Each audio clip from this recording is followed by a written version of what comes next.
Arestado ang isang babaeng Chinese national na ay sa National Bureau of Investigation. Mala Alice Guo ang modus.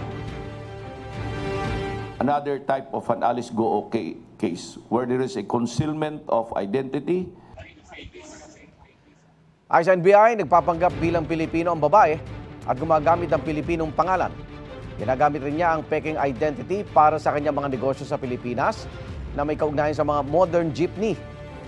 Nang ipag-match ang fingerprints ng suspect mula sa kanyang NBI clearance sa fingerprints mula sa Board of Investment at sa biometric printout mula sa Department of Foreign Affairs nang ginagamit niya umanong Pilipinong pangalan, tumugma ito.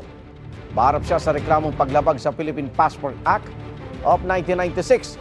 Hindi sumagot ang suspect ng kunan ng pahayag. Igan, mauna ka sa mga balita, mag-subscribe na sa GMA Integrated News sa YouTube para sa iba't ibang ulat sa ating bansa.